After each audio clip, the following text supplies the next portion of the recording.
Coleção Especiais Patrimônio Cultura e Arte. Apoio, Secretaria Municipal da Cultura de Fortaleza. Olá, seja bem-vindo a mais um episódio do especial Patrimônio, Cultura e Arte. O que Aldemir Martins, Antônio Bandeira e Zé Tarcísio têm em comum? Todos ajudaram a construir a história das artes visuais do Ceará, com seus desenhos, pinturas, gravuras, esculturas e, principalmente, com suas maneiras próprias de criar. O especial Patrimônio, Cultura e Arte está na tela e no ar.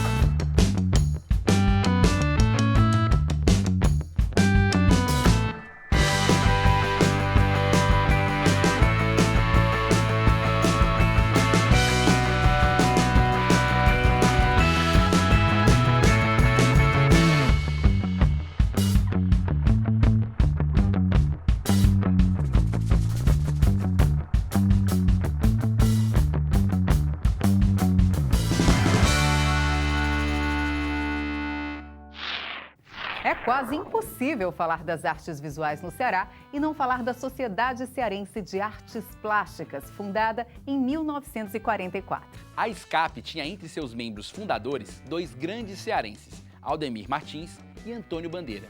Era a arte moderna tomando forma e ganhando o Brasil. Vamos conhecer agora a história desses dois artistas no quadro Os Cearenses.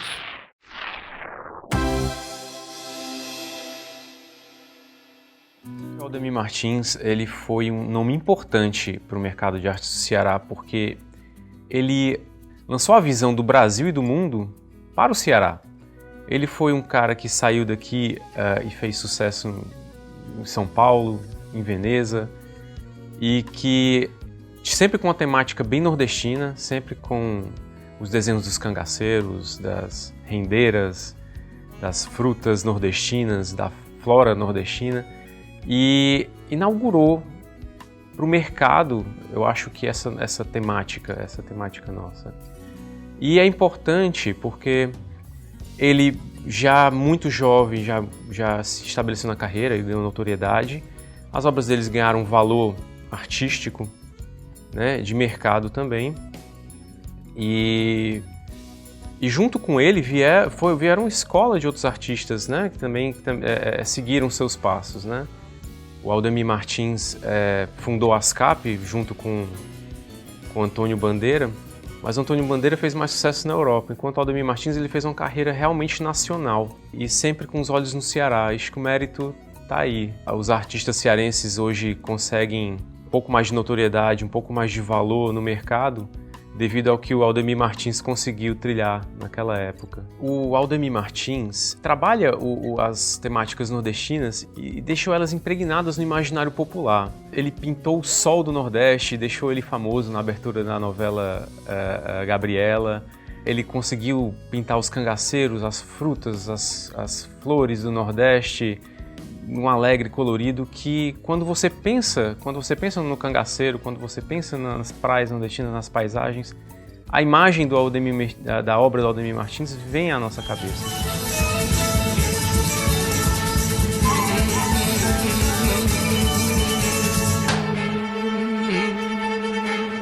Um grande artista que também engrandeceu a história da arte no Ceará.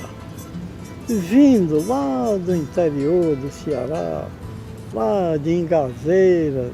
Meu avô era bravo pra caramba e a minha avó era 100% índia tapuia, que é onde o Aldemir parece. O Aldemir é a cara da minha avó, que é uma índia mesmo. E o Aldemir, se ele vai pro México, ele é índio mexicano. Se vai pro Japão, é de Okinawa. Bota um kimono nele e vira índio em qualquer lugar que ele vá.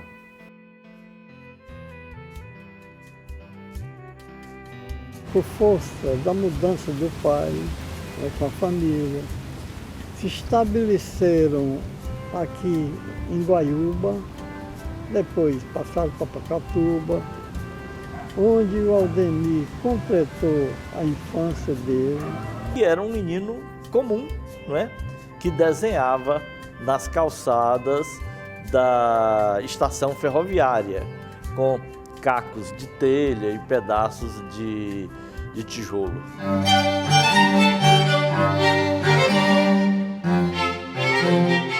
Ele era um artista multimídia, ele fazia roupa para paródia, fazia escultura de acrílico quando o acrílico saiu. Esse é o motivo que eles falam que ele é comercial, porque ele era um cara que respeitava a estética do povo brasileiro. Então ele ia fazer cerâmica, estudava cerâmica portuguesa antiga, estudava cerâmica dos índios, não é? Aí o cara da USP fala, porque esse cara é um artista popular. Então ele é comercial, ele vende o trabalho. Me pergunto para você hoje, quem não vende o trabalho? Você conhece alguém? Eu não conheço nenhum artista que não vende, eu vendo o trabalho. Quem não faz design? É a maior acusação que tem contra o Aldemir. Por que ele foi considerado um artista comercial? Porque ele fez prato. O que os designers fazem hoje? Me explica. Primeira coisa que eles fazem é coisa de cozinha. Desenha móvel. Por causa disso eles não são artistas. E essas coisas ficam esclerosadas na opinião popular. Eu fui numa grande feira de arte na Europa, fui ver a Arco e vi que os artistas do mundo estão fazendo skate, caixões portais, né? Então, brinquedos, né? E aí eu fico pensando, puxa, isso é uma atitude atual, contemporânea? Aldemir fez isso há mais de 20 anos atrás, né? E foi muito criticado por isso, foi muito incompreendido por isso. Isto é arte folclórica, isto é arte do povo. Eu me pergunto, quem não é do povo? Os italianos que fazem arte abstrata não são do povo? Eles foram deslocados do povo italiano? Então é muito perigoso essa nomenclatura que a USP usa, porque ela é racista, cerceativa, excludente e, não sei o termo, mas ela mata a cultura do país. E ela está sendo usada oficialmente no Brasil. Isso que é mais grave.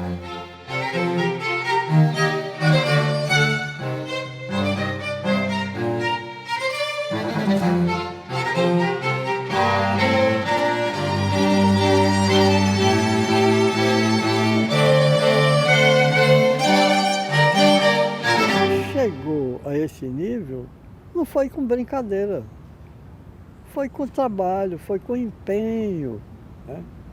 Ele mesmo dizia, eu sou um funcionário, eu dou um expediente todo dia, pintando. Ele morreu pintando, entendeu? Poucos dias antes de falecer, estava trabalhando, produzindo no ateliê dele, pintando, entendeu? Era o que ele queria fazer, o que ele fazia, como eu estou te dizendo. Ele tinha a pintura, ele tinha o ateliê, ele tinha a arte dele como a sobrevivência à profissão, como um médico, como um engenheiro, como um jornalista. O nordestino é um cabra forte, um cabra que tem, né, que tem garra para lutar. Eu acho que essa força nordestina o ajudou bastante.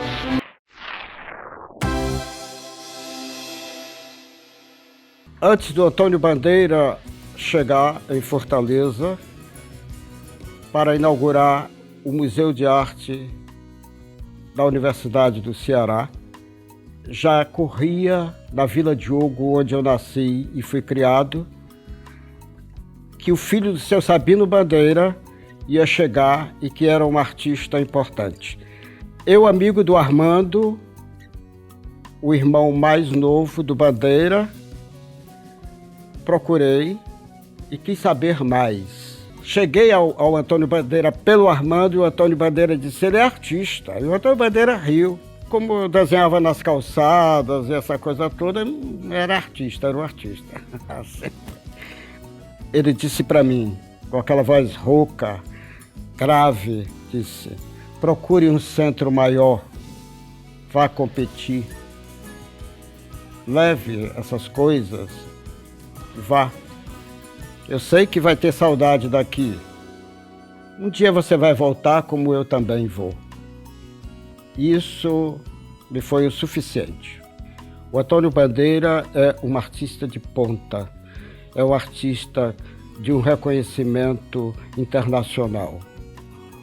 Nada melhor para um país ter representatividade tão grande nas artes visuais como o Antônio Bandeira representa para o Brasil. ter uma obra do Bandeira e conviver com ela, só posso te garantir uma coisa, dá um prazer gigante, muito grande.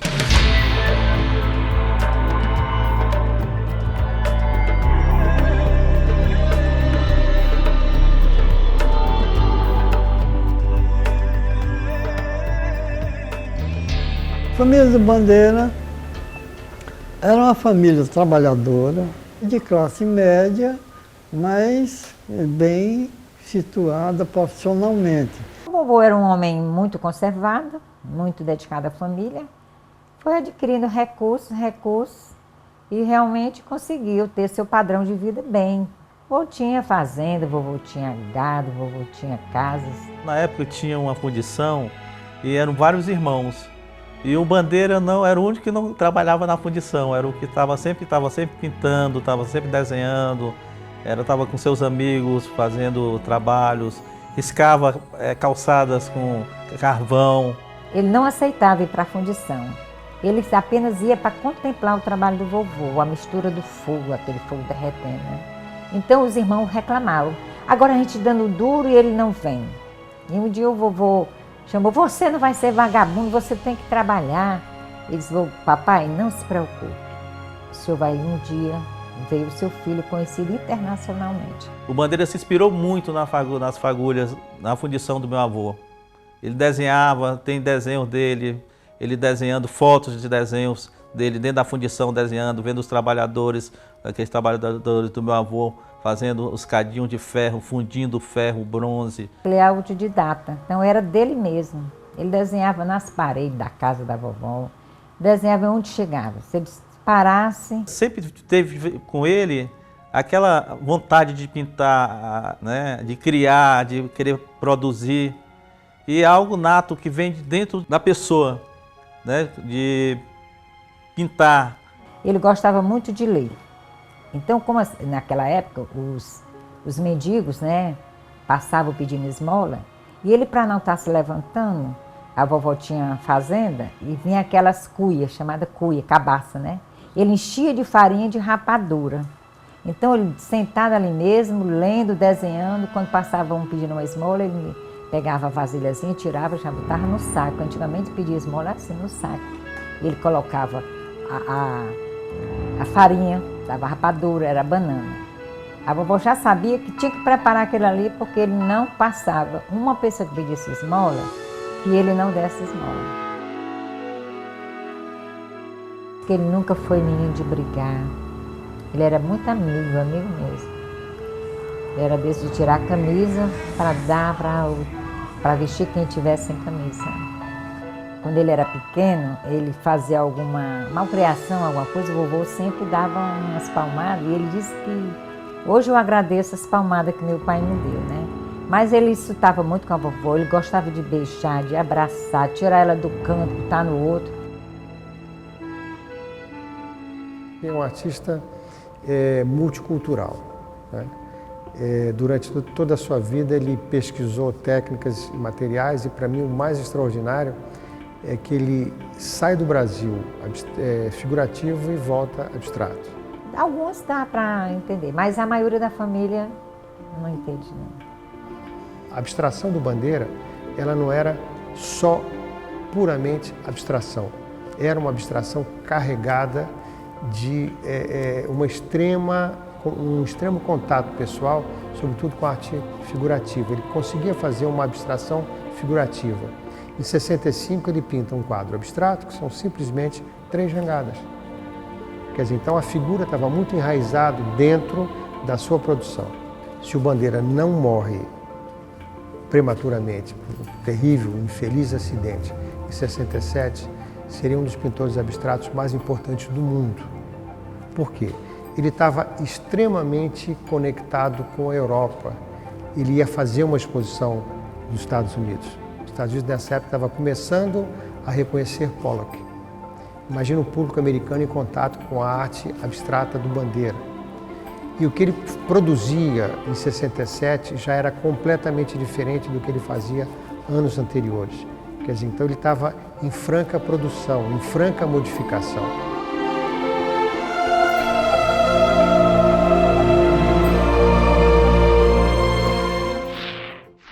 Remexendo na memória da TV O Povo, encontramos a presença de José Tarcísio Ramos, mais conhecido como Zé Tarcísio. Ele é um artista multimídia, pintor, gravador, cenógrafo e foi o convidado do programa Coletiva da TV O Povo no dia 22 de novembro de 2011. E o melhor, continua em plena produção.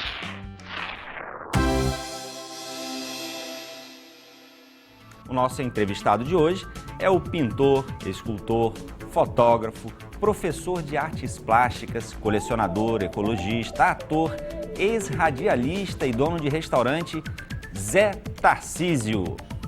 Os dons, as vocações e os interesses são, como se vê, múltiplos. Culpa ou reflexo da grande, colorida e saborosa mistura de uma vida regada à diversão, movida pela curiosidade e puxada por descobertas. O resultado é uma arte e um artista que são hoje a cara do Ceará. Merecidas, portanto, todas as loas pelos 70 anos de vida e 50 de teimosia com a arte de José Tarcísio. Que venham outros 50.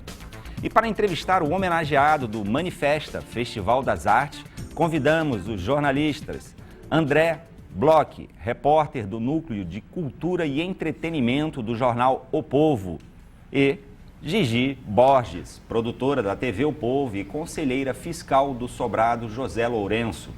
Convidamos ainda a pesquisadora Núbia Agostinha, uma das organizadoras do Almanaque do Zé, publicado pela Secretaria de Cultura de Fortaleza. E, finalmente, o artista plástico Carlos Macedo.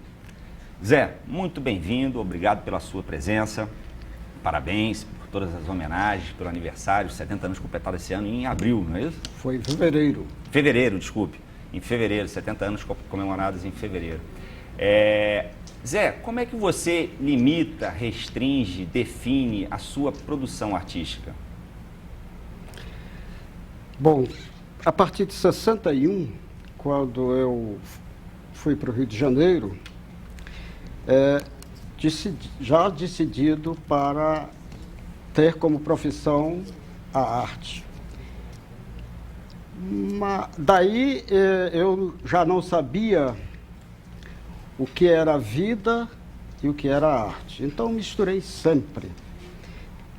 Nunca sabia quando eu estava, porque é tudo misturado, morando sempre junto, no mesmo lugar em que eu produzia. Mas agora, 70 anos, marcou uma coisa importante. A vida. Sim. Então, eu agora estou tentando conseguir separar as duas coisas. E estou vendo que a vida é importantíssima. Mas isso você está falando, teve uma relação com o problema que você teve no coração? Não. Decisão mesmo na vida. Isso pode ter tido uma participação nessa decisão, mas é porque chegou a hora. A gente tem uma obra e a vida está continuando, então eu estou tentando ter a arte e a vida. Fazer disso. Mas a sua produção artística até hoje, você definiria ela, classificaria, enquadraria de alguma maneira, em alguma linha? Sim, eu sou um repórter plástico. Repórter plástico? Sou. Isso é que eu acho que eu faço, porque os movimentos, a própria emoção da vida me faz levar a trabalhos, a política. Enfim, esses acontecimentos todos me sensibilizam, às vezes, de tal forma que eles aparecem no meu trabalho. Depois de tantas experiências, depois de um legado deixado em vida aí para as pessoas. Olhe, eu descobri a vida. Realmente, eu comecei falando, mas não cheguei a esse momento. Eu falei um pouco para ele sobre a vida e a arte, mas eu acho que a vida ela teve um significado bem maior nesse momento. Agora, não desejo que pessoas tenham isso para poder descobrir que a vida é boa. Tenha que viver o dia o momento. Eu antes dizia isso,